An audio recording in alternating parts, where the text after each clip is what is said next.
विजय माला में आने के लिए? वाह, पक्के हैं आप तो। आपका कितना है? चाहिए तो बहुत कुछ लेकिन है कितना? है बहुत है। ये तो इसका 5-6 घंटे हो जाए वो तो विजय माला में आ ही जाएंगे।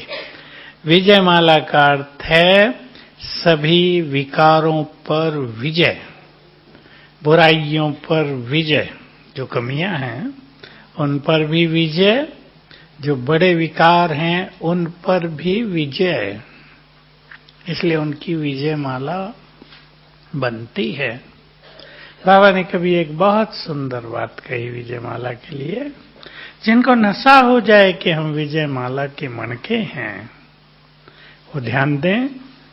बाबा ने कहा, तुम तो विजय माला के ऐसे मणके हो जिन्हें याद करके भक्त भी समस्याओं से मुक्त हो जाते हैं। तो हमारा हाल क्या होगा? जिनकी याद से ही भक्त समस्याओं से मुक्त हो जाते हैं, वो स्वयं, फोन न सुनो, मेरी सुनो, वो स्वयं, आप बाहर चल जाओ बहन जी, सुन लो, फिर आएगा नहीं तो। वो स्वयं, बोलो ना सीधी बात, समस्याओं से मुक्त होंगे।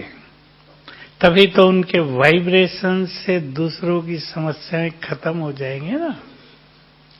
तो समस्याओं पर भी विजयी, माया पर भी विजयी, अपनी कमजोरियों पर, संस्कार जो ऐसे वैसे हैं उन पर भी विजयी, और विशेष रूप से जिसकी बहुत जरूरत है, व्यर्थ पर विजयी।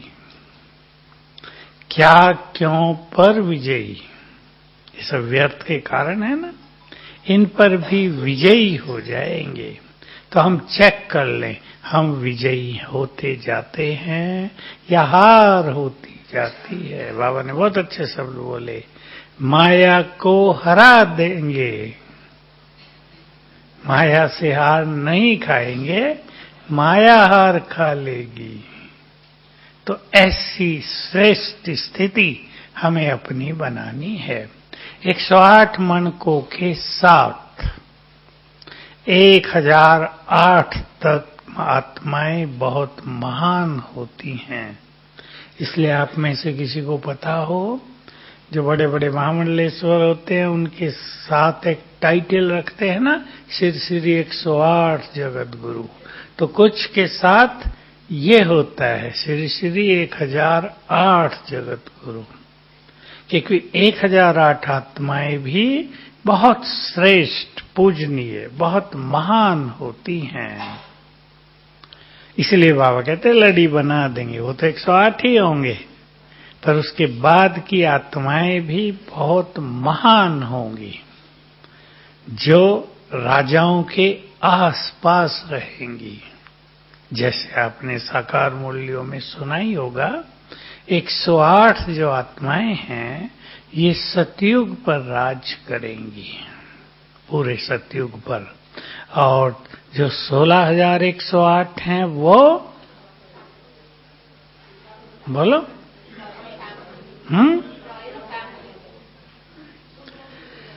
त्रेता के अंत तक के राजा, रानी, प्रिंस, प्रिंसेस होंगे। तो देखो 108 कहां 16,000, कितना बड़ा अंतर हो गया। तो इसका अर्थ हमें स्पष्ट जान लेना चाहिए, त्रेता के अंत तक राजाई बहुत ज्यादा हो जाएंगी। विश्व महाराजन एक, पर भारत का विस्तार बहुत दूर दूर तक हो जाएगा। आप में से किसी ने इतिहास पढ़ा हो तो यहाँ वहाँ दूर दूर तक भारतीय सभ्यता मिलती रही। हमारे पड़ोस के देश बर्मा, म्यांमार कहते हैं आजकल उसे, वो भारत का हिस्सा था। बर्मा, ब्रह्म देश उसका नाम था। उसके आगे थाईलैंड, जहाँ ब्रह्मा की बहुत मूर्तियां आज भी मंदिर हैं, बाबा कहते हैं ना, आज भी ब्रह्मा के लिए कह रहे थे, उसकी पूजा नहीं होती, पर वहां बहुत ज्यादा ब्रह्मा के मंदिर हैं। उसके आगे वियतनाम, इधर सिंगापुर और बहुत सारे छोटे छोटे देश, इधर ये मुस्लिम देश, ये सब भारत के हिस्से थे। त्रेता के अंत में भारत रसिया तक फैला हुआ था।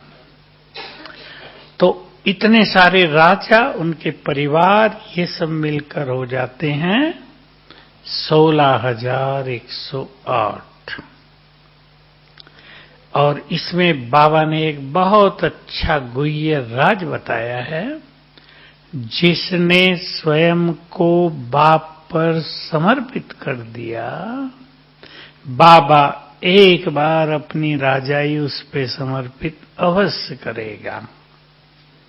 चाहे वो छोटे राज्य की, छोटे छोटे भी तो राज्य होंगे। देखो राज कैसे होंगे। आप में से किसी ने इतिहास के बारे में जानकारी की हो, अंग्रेजों ने लास्ट में गुजरात को 600 राज्यों में बांट दिया था। कितने होते हैं? 600। गुजरात है ही कितना बड़ा। 600 में कोई 12 गांवों का राजा है, कोई 25 गांवों का राजा है, बहुत बड़ा है तो 30-40 गांवों का राजा है बस। और ये बांट इसलिए दिया था, क्या थी उनकी नीति? डिवाइड एंड रूल थी ना। माता क्या समझे आपकी अंग्रेजी? छोटे छोटे राज्य बना दिए तो वो मिलेंगे तो नहीं, राजा मिलते तो नहीं आपस में, तो वो इकट्ठा होके लड़ नहीं सकेंगे अंग्रेजों के विरुद्ध। इसलिए अंग्रेजों ने ये चाल चली थी। तो त्रेता के अंत तक तो वो अच्छे राजा होंगे ना, वहां तो लड़ाई झगड़े की बात ही नहीं, क्योंकि ये सब साधन नहीं होंगे जो आजकल हैं। तो राज्य भी छोटे छोटे भी होंगे, फिर बड़े भी होंगे, फिर और बड़े होंगे। यही प्रथा द्वापुर में भी चलती आई। भारत 5 राज्यों में ही बटा होता था। जो विक्रमादित्य का राज बताते हैं ना, उज्जैन उसकी राजधानी थी, वो पूरा गुजरात, सौराष्ट्र, उधर महाराष्ट्र का बहुत बड़ा हिस्सा और मध्य प्रदेश का बहुत बड़ा हिस्सा इस सब में बटा हुआ था। 5 राज्य होते थे भारत में, बड़े बड़े। तो बाबा हम सभी को विजयी रतन बनाना चाहते हैं, हर चीज पर विजय। और सोचो गहराई से, दुख आए जीवन में तो दुखों पर भी विजय। परेशानियां आए लेकिन वो हमें परेशान न करें, उन पर भी हमारी विजय। ये सब तो आते हैं ना, कलयुग के अंत में हैं हम, सब कुछ उल्टा सुल्टा आता है, उन पर हमारी विजय। अर्थात विजय का अर्थ है वो हम पर असर न डाल दें, हमारी स्थिति को न बिगाड़ दें, हम उनके प्रभाव से मुक्त रहें। इसको कहते हैं विजय। तो योग हमारा बहुत अच्छा होना चाहिए। आज नीचे एक भाई आया, भाई मुझे पता नहीं योग मेरा कितना है, लेकिन मैं सारा दिन अलग अलग स्मृतियों में रहता हूं। क्या ये भी योग है? बोलो, है? स्मृति स्वरूप होना ही तो योग युक्त होना है।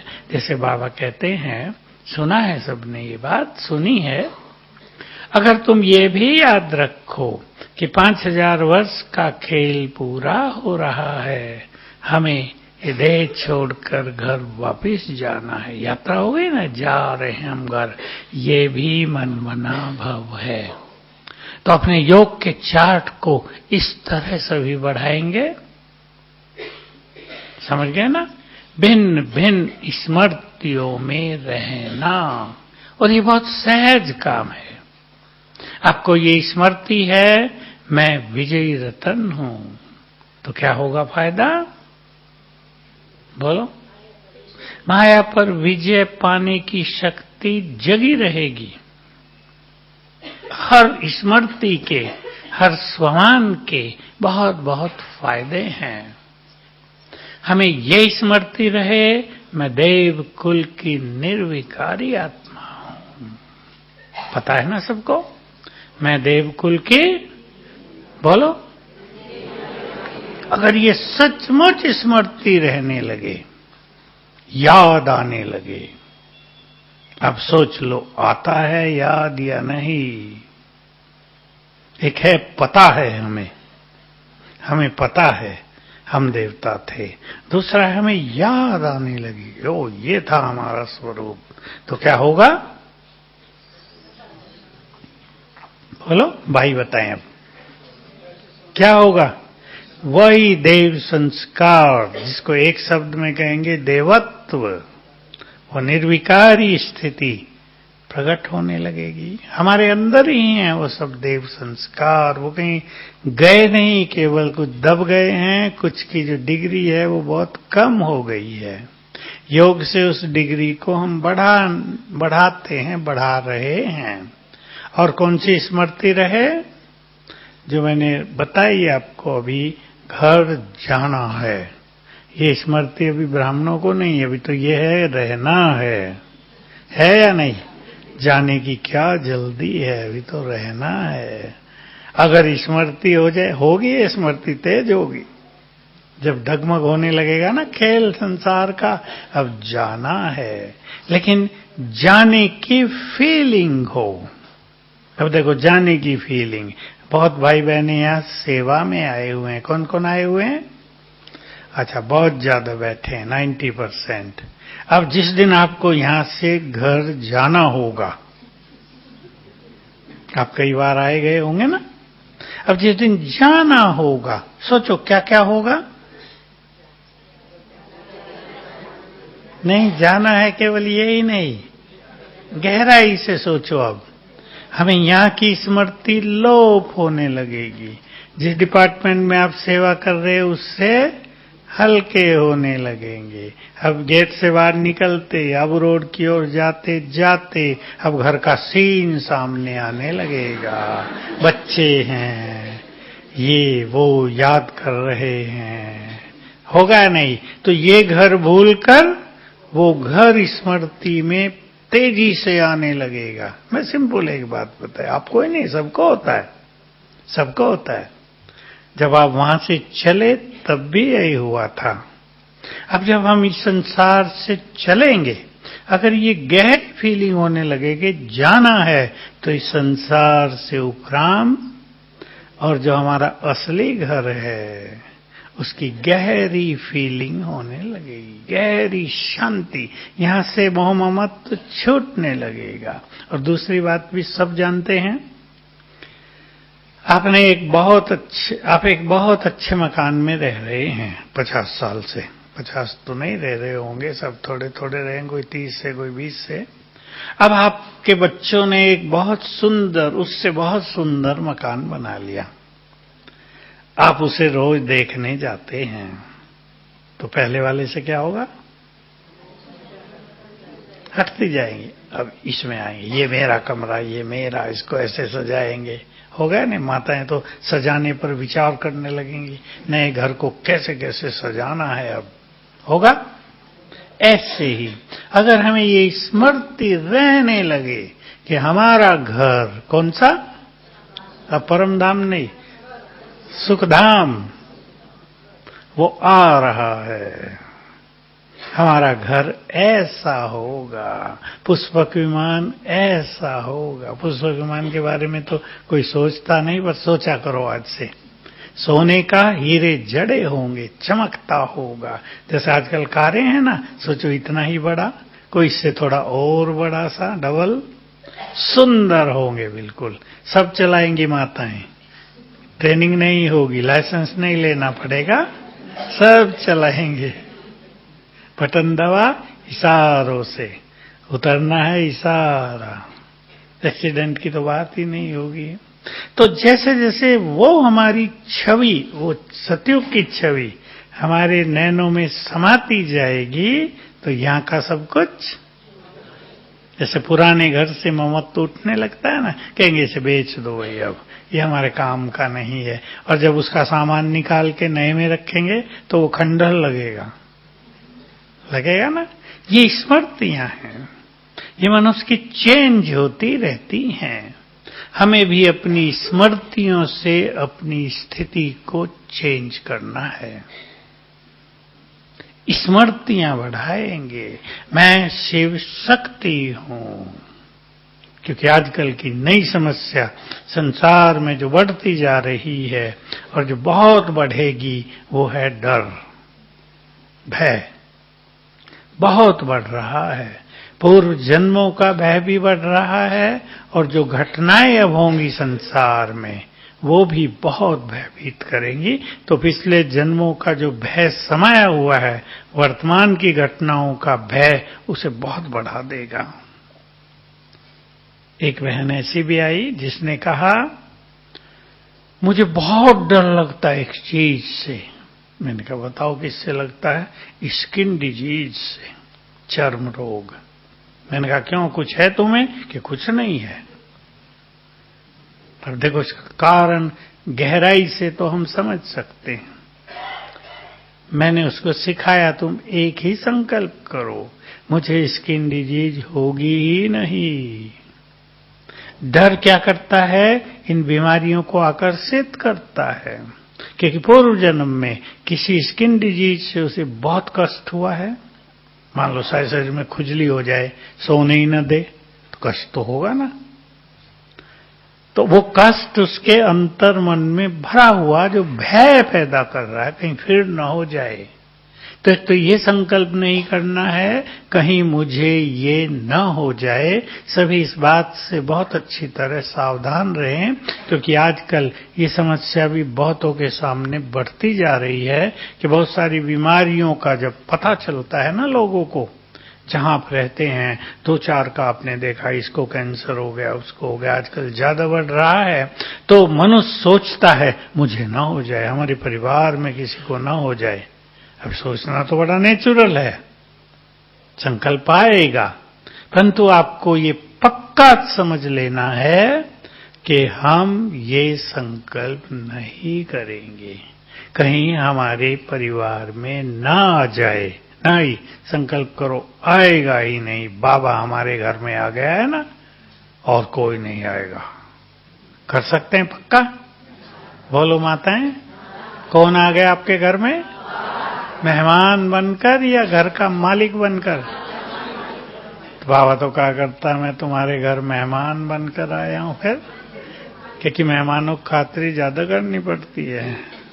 मालिक बन जाएगा तो फिर उसे करनी पड़ेगी ना आपकी खातिरी, पर वो तो बहुत करता है। विदेशी यहाँ हमसे पूछा करते थे भगवान भारत में ही क्यों आता? आज भी था ना मुरली में बहुत अच्छा, ये विदेशों में हमारे वहां क्यों नहीं आता? तो मैं एक दिन दिखा, ओम शांति भवन था, कोई अच्छा दिन था, पता नहीं राखी या कौन सा, तो बाबा को बहुत सारे भोग रखे हुए थे, सामने रखते हैं ना भारत में। तो मैंने कहा तुम बताओ, तुम्हारे देश में शिव बाबा है तो क्या भोग रखोगे? बॉयल सब्जी और सैंडविच के अलावा कुछ आता ही नहीं। भगवान कहेगा भागो यहां से। भारत कैसा देश है जहां मेहमानों की क्या उधार लेके भी खिलाएंगे। माताओं को तो पता है ना। भगवान भी हमारे भारत में मेहमान बनकर आया। किन का मेहमान? थोड़ा भी बड़ी स्मृति में चलो, किन का मेहमान? नहीं मेरा तो है, और सोचो और गहरा। मैं आपको थोड़ी ऊंचाई पर ले जाना चाहता हूं। मेहमान बनकर आया है इष्ट देव देवियों का। तो मेहमान सबसे बड़ा, लेकिन जिनके घर में आया है वो भी बहुत बड़े, छोटे नहीं, मांगने वाले नहीं, देने वाले। अपनी इन स्मृतियों को बढ़ाते चलें। मैं सोचा करता हूं, सदा ही सोचता आया, बाबा जब आता है, यहां भी बहुत आया है, ये स्टेज नहीं होती थी जो अब बनी हुई है, नीचे ही होता था, तो उस पे बैठते थे ना, गद्दी जो होती है जैसे हिस्ट्री हॉल में रखी हुई है, संदली कहते हैं सिंधी में, स्टेज जो है। तो बाबा की पहली लाइन आप जानते ही हो, आज बाप दादा अपनी शक्ति सेना को देख रहे हैं। इसी हाल की मुरली है। अब मैं सोचता था यहां तो शक्तियां लोग कहते हैं ही नहीं हमारे अंदर, और भगवान देख रहा है अपनी शक्ति सेना को। मेरी शक्ति सेना कितनी शक्तिशाली है। सोचो, भगवान सर्वशक्तिवान, तो उसकी शक्ति सेना कैसी होगी? बहुत शक्तिशाली। हम यही भूल जाते हैं बस। तो वो जिस नजर से हमें देखता है उसी नजर से हम भी अपने को देखा करें।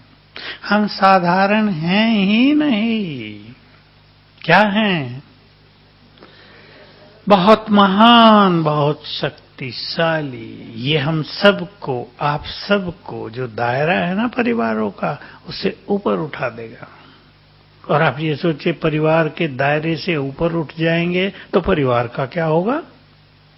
उत्तर दो इसका, भाई लोग दो उत्तर। वो और श्रेष्ठ हो जाएगा, वो और सुरक्षित हो जाएंगे। मैंने साक्षी होकर आज तक एक बहुत सुंदर चीज देखी, सभी भाई बहनों के लिए है। घर में एक भी आत्मा की स्थिति अगर बहुत अच्छी है, सारा घर सुखी है।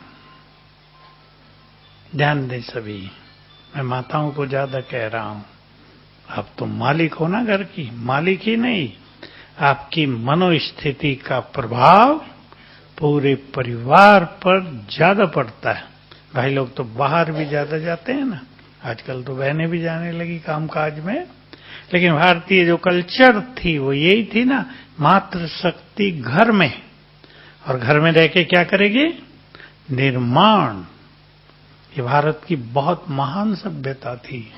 निर्माण, नई संतति का निर्माण कर रही है ना वो, बच्चों में संस्कार डालेंगी वो।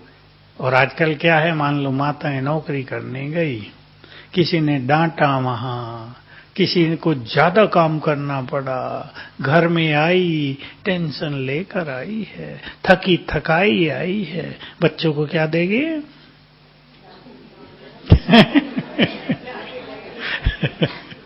ये नहीं, फिर भी माताएं तो काफी सोचती हैं, भाई बच्चे हैं, इनकी सब कुछ करना है, खुद थक के भी, अपने को थका के भी करती है। पर इससे हमारी भावी पीढ़ी कमजोर तो पड़ रही है ना।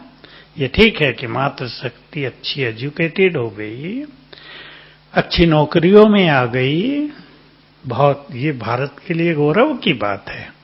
पर कामकाज का दबाव इतना ज्यादा हो गया, जो सोचना चाहिए हमारी सरकारों को कि माताएं बहनें जो कामकाजी हैं उनको 6 घंटे से ज्यादा ड्यूटी न हो, 12-12 घंटे।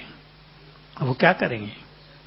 तो बच्चों में वो सुंदर संस्कार, पालना, प्यार होता ही नहीं। फिर जो व्यक्ति 12 घंटे काम कर गया उसका हाल क्या होगा?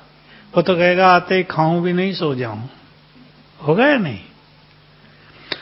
तो बहुत अच्छी ये बात सभी ध्यान रखेंगे, हमारी मनोस्थिति जितनी सुंदर, परिवार उतना ही श्रेष्ठ, सुखी, समस्याओं से मुक्त।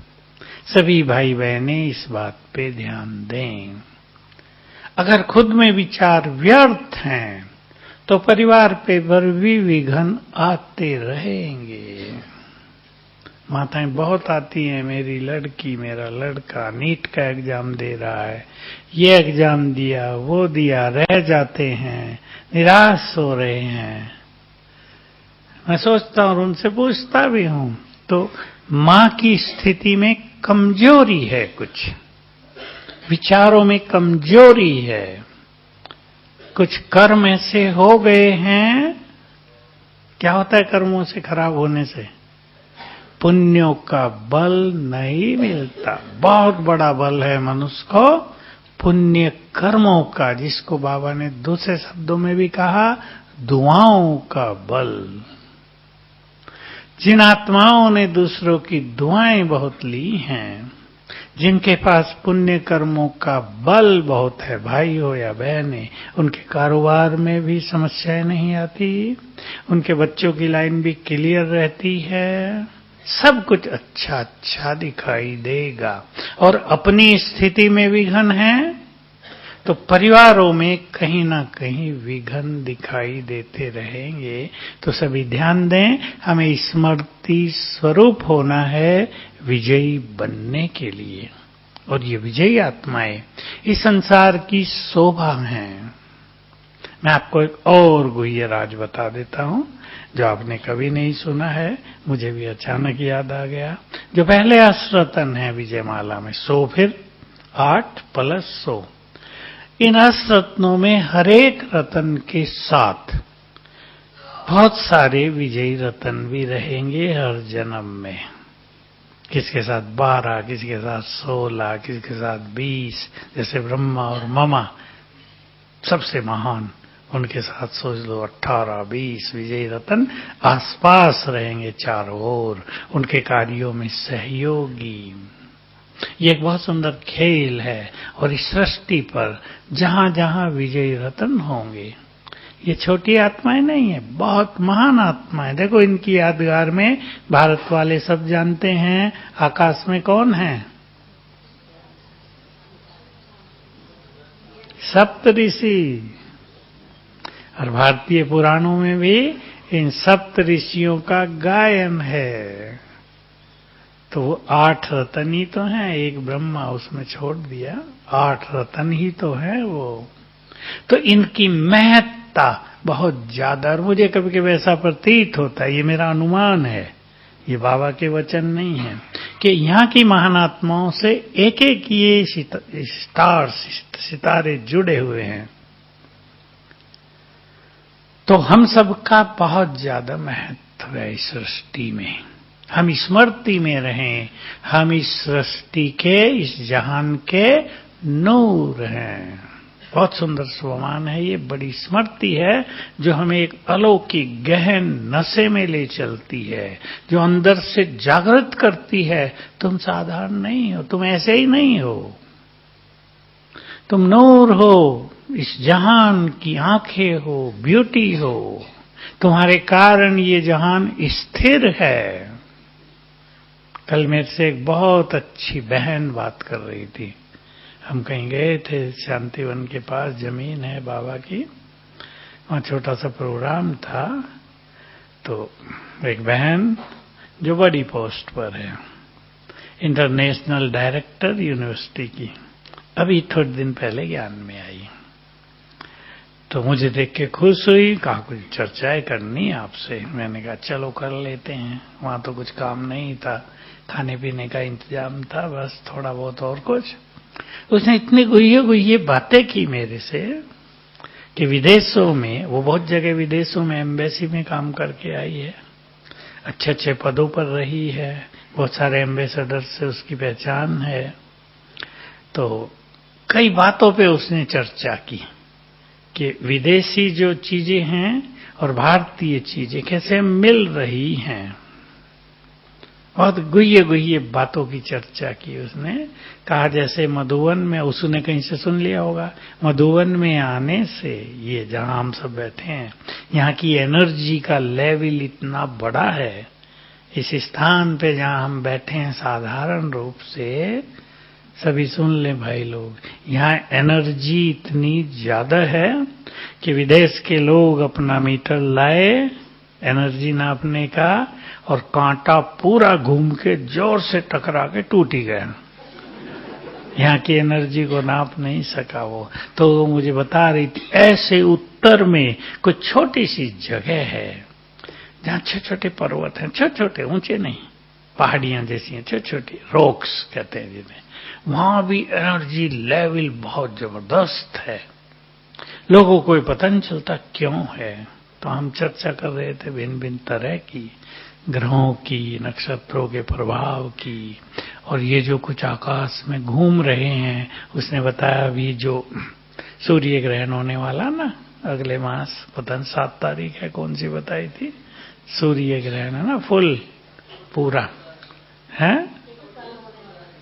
कल नहीं, अप्रैल में है कोई सूरज ग्रहण, तो उसमें सारे संसार में 70% जगह पूरा अंधेरा हो जाएगा। तो जो ज्योतिषी लोग हैं, उधर की बात कर रही थी वो भी भिन्न भिन्न बातें कह रहे हैं कि सृष्टि में 2024 में ही कितने परिवर्तन हो सकते हैं संसार में। केवल विनाश की बात नहीं, कई वंडरफुल परिवर्तन भी हो रहे हैं और वैज्ञानिक वहां तक पहुंचने की कोशिश कर रहे हैं कि सब क्यों हो रहा है। मैंने उसे एक बात बताई, इस पे आप विचार करना, जिसको भी लोग दुनिया में नहीं जानते, वो मेरा गैस है कि जो एटम बम छूटेंगे ना, लोगों को तो इतना ही पता है ये सब विनाश कर देंगे, कोई नहीं बचेगा, लेकिन इनके द्वारा एक अच्छा काम भी होगा। बताओ कौन सा? भाई लोग बताओ। इससे शुद्धि होगी। जो आकाश में पॉल्यूशन है, बहुत ज्यादा प्रदूषण, अगर आपको एक पावरफुल दूरबीन मिल जाए और उससे आप देखो ऐसे मुंह करके, तो लगेगा सांप तैर रहे हैं। गंदगी गंदगी है। तो ये जो एटम बम की गर्मी है, ये इस गंदगी को समाप्त कर देगी। तो ऐसा लगेगा चांद नीचे आ गया, आएगा नहीं, पर क्लीन इतना हो जाएगा। तो जब स्वच्छ हो जाएगा, तो जब पूर्णिमा की रात्रि होगी, कितनी चांदनी होगी, समझ सकते हैं ना। गंदगी के कारण चांदनी धीमी हो गई ना, थोड़ी कम हो गई। जब एकदम क्लीन हो जाएगा, तो सतयुग में बाबा कहते थे रात होती ही नहीं। उसका मतलब ये है कि चांद की चांदनी इतनी जबरदस्त होगी, और जो हीरे जड़े होंगे महलों में, वो सूरज की किरणों को, उस गर्मी को इतना सोख लेंगे कि रात को वो चमका करेंगे। तो ऐसा लगेगा ही नहीं कि कोई रात हो गई, कोई डर की बात हो गई, जैसे रोशनी ही रोशनी है। तो ऐसी दुनिया में हम सब जा रहे हैं। तो कौन है हम? जहान के नूर। चढ़ता है नशा या नहीं? या मैं तो पढ़ी भी ना पढ़ी लिखी माता हूं, मैं तो गरीब हूं। मैं आप सभी को कहना चाहता हूं, गरीबी और बिना पढ़े लिखे इसका कोई महत्व नहीं। आत्मा कितनी महान है, और गरीबों में महान आत्माएं ज्यादा होती हैं, बिना पढ़े लिखों में महान आत्माएं ज्यादा होती हैं। पढ़े लिखों में तो अभिमान भी आ जाता है, कई बातें आ जाती हैं। जो बड़ी बड़ी चोरी करते हैं, किसी ने एटीएम लूट लिया, किसी ने बैंक लूट लिया, ये बिना पढ़े लिखे करते हैं या पढ़े लिखे? जिनको इलेक्ट्रॉनिक्स की पूरी नॉलेज है वो करते हैं ना। एक जगह कोई भाषण कर रहे थे कि भ्रष्टाचार हो रहा है, ये हो रहा है, वो हो रहा है। एक किसान था बेचारा, थोड़ा सा पढ़ा लिखा हुआ, उसने खड़े होकर कहा, साहब हमें तो पता ही नहीं भ्रष्टाचार क्या होता है, ये तो आईएएस आईपीएस वालों से पूछो, उसको पता था थोड़ा सा। है या नहीं? अब गांव के किसान, उनको तो लोग लूटते हैं, बल्कि वो क्या जाने कि उन्हें 2 रुपए की चीज के 5 रुपए लेने। वो तो 2 रुपए भी चीज भी 1.5 में दे जाएंगे। बेचारे किसानों के घरों से बैठी होंगी ना माताएं। कौन कौन बैठी? किसानों के घरों से, हाँ बैठी हैं थोड़ी। तो हमारी ये अपना सोचो, हम गरीब हैं या कम पढ़े लिखे हैं। आत्मा है जहान की नूर। आत्मा किसी बिल्कुल झोंपड़ी वाले के घर में भी बहुत महान हो सकती है। इसलिए अपनी स्थूल चीजों को देखकर अपने स्वमान को डाउन नहीं करना चाहिए। सीख ले सभी भाई बहन इस चीज को, ये बहुतों में होता है। मुझे 1-2 कहानियों का पता चला, वो कितनी सही हैं मैं तो ज्यादा पढ़ता नहीं इन चीजों को। सचिन तेंदुलकर जानते हो ना सब, 10वीं में बेचारा फेल हो गया। उसको था क्रिकेटर बनने का शौक, उसमें ही लग गया। पढ़ाई लिखाई से क्या मिले, कहां तक पहुंच गया। डॉक्टर अब्दुल कलाम एनडीए का एग्जाम देने गया कहीं ऋषिकेश की ओर, पता देहरादून कहां। पैसे नहीं थे जाने के, उधर से आए थे ना तमिलनाडु से, बहन ने अपने गहने बेचकर दे दिया कि जाओ तुम किराए से वहां पहुंचो। पहुंचा तो सिलेक्शन नहीं हुआ, अब वापस कैसे जाए, पैसे नहीं थे। तो कहा गंगा में कूदने के लिए तैयार था, घूम रहा था इधर उधर, मेरा जीवन बेकार है, मैं कुछ नहीं कर सकता, वापस भी नहीं जा सकता, कैसे जाऊंगा। स्वामी शिवानंद घूम रहे थे, उन्होंने देखा ये लड़का परेशान नजर आता है, क्या हुआ, बताया मैं गरीब घर से हूं, ये हुआ है, जाने का पैसा भी नहीं, मरने की सोच रहा हूं, आओ मेरे आश्रम में, रात वहीं ठहरो, खाना खाओ, सवेरे भी खाओ, मैं तुम्हें पैसे दूंगा वापिस जाने के। उसमें उमंग भरी कि तुम इसके लिए पैदा ही नहीं हुए थे, तुम मिलिट्री के ऑफिसर बनो, तुम्हारा कर्तव्य कुछ और है। स्वामी शिवानंद तो बड़ा सन्यासी था ना, भारत का सिद्ध पुरुष, उन्हें देख लिया उसको, इसका भविष्य कुछ और है, वापिस जाओ, तुम्हें भगवान ने किसी और काम के लिए चुना है। कहां पहुंच गया, राष्ट्रपति तो बनाए, लेकिन भारत का सबसे प्रसिद्ध साइंटिस्ट और बहुत निरंकारी, बिल्कुल सेवाभावी। जब मृत्यु हुई उसकी, तो उसकी अटैची में उसके पास केवल 4 ड्रेस ही मिली, हमारे पास भी ज्यादा हैं। ऐसे सन्यासी, जो प्रेसिडेंट रहा, प्रेसिडेंट को तो वही पेंशन ही कितनी मिलती है, सब दे देता था। ये महानताएं हैं, इसलिए अपनी आंतरिक योग्यताओं को बढ़ाते चलेंगे। हमारी आंतरिक योग्यताएं, समझते हैं ना योग्यताएं, सच्चा योगी वही जो योग्य हो और जो दूसरों को योग्य बनाए। केवल योग लगाने वाले नहीं, योग्य बनने और बनाने वाले। तो अपने स्वमान को बढ़ाते चलेंगे। मैं कौन हूं, न कमजोर समझेंगे, न साधारण, न हीन भावनाओं में आएंगे कि हम पढ़े लिखे नहीं हैं, या हमारे पास पैसा नहीं है, हमारा परिवार ऐसा है, हमने तंगी से जीवन गुजारा है, पूरा हो गया जो गुजारा है, अब किसके साथ जीवन गुजार रहे हैं, भगवान के साथ। इस नशे को बढ़ा देंगे तो स्थिति बहुत अच्छी रहेगी, भय भी समाप्त हो जाएगा। क्लास तो करनी थी संतुष्टता पर, वो तो छूट ही गया, लेकिन मैं सोच के नहीं आया था, मेरी तबीयत आज ढीली हो गई थी, मैंने कैंसिल करा दिया था, अभी भी आंखें भारी हो रही हैं, तो मैं कुछ सोच नहीं पाया, मुरली भी पढ़ नहीं पाया था, पर संतुष्टता तो याद थी, मैं कहा इसी पे कराएंगे। लेकिन सभी जितने अच्छे स्वमानधारी रहेंगे और जितना ईश्वरीय प्राप्तियों में भरपूर रहेंगे, आत्मा संतुष्ट हो जाएगी। असली संतुष्टता तो तभी होगी ना, स्थूल चीजें मिल जाए वो संतुष्टता होती ही नहीं। 2 अच्छी चीज मिल गई, 2 और इच्छाएं हो जाएंगी। लेकिन आत्मा जब ईश्वरीय प्राप्तियों से संतुष्ट हो, वो असली संतुष्टता। एक लास्ट बात याद दिला दूं बाबा की मुरली से, जो मैंने कैच की परसों। बाबा चाहते हैं, बच्चों को देखना चाहते हैं, शुभ कामनाएं और शुभ भावनाओं से संपन्न हो।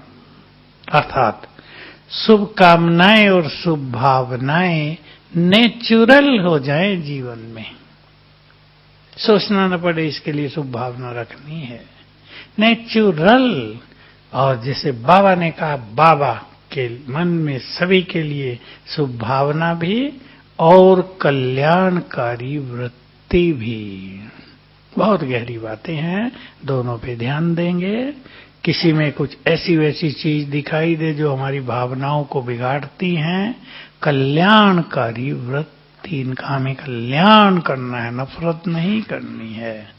तो सभी स्वमान की सीट पर बैठकर अब एक सुंदर अभ्यास करेंगे। मैं याद दिला देता हूं, जो बच्चे स्वमान की सीट पर सेट रहते हैं, ज्ञान सूर्य की किरणें उनकी छत्र छाया हैं। तो ऐसा अभ्यास करेंगे अब हम। ज्ञान सूर्य शिव बाबा, उसकी किरणें आ रही हैं और इधर हमारे सिर पर छत्र छाया बना रही हैं। ओम शांति।